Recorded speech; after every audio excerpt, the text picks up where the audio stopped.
Congratulations! You have been accepted to San Jose State University and are on your way to the United States. Navigating customs and passport control when you land can sometimes be confusing. This video will help prepare you for your arrival in the United States. Your preparation for landing in the U.S. will start even before you land. Prior to arrival, flight attendants will hand out a U.S. Customs declaration form. If you don't get the form on the plane, you can pick up a customs form at immigration when you land.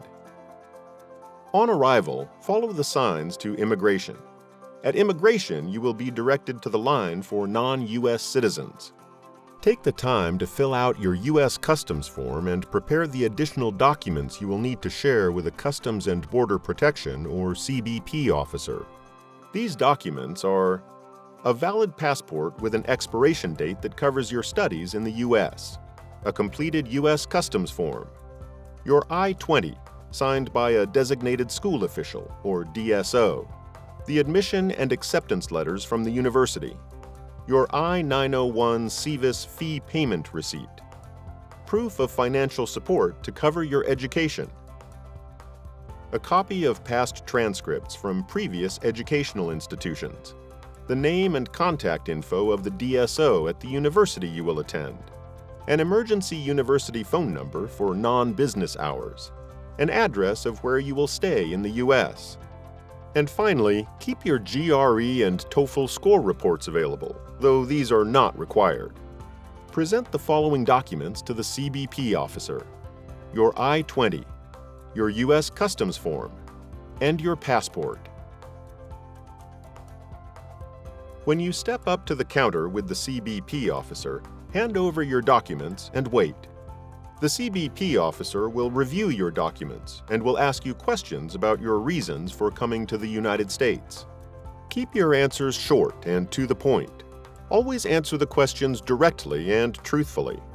The CBP officer will then take your picture and scan your fingerprints.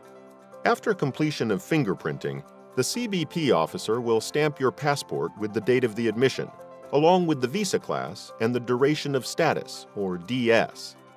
While you will no longer receive a paper I-94, an automated copy is created on your arrival and updated on your departure, and can be accessed from the CBP website.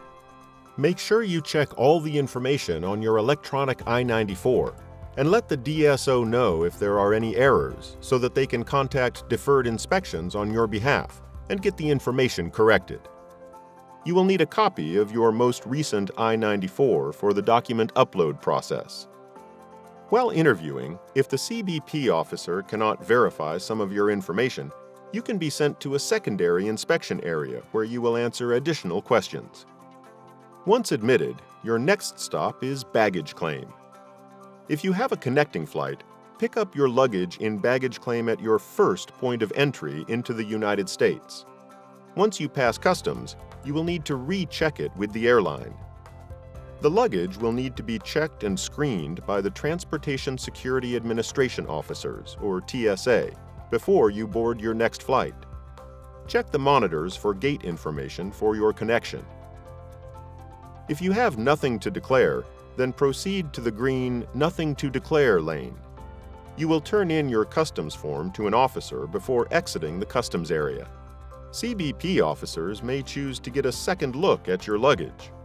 Follow the CBP officer's instructions if they ask you to report to a secondary area. The officer may run your bag through a scan or open up your luggage to look inside. If they find undeclared items, it may result in fines. You got this. Stay calm, confident, and good luck. We look forward to welcoming you at San Jose State University.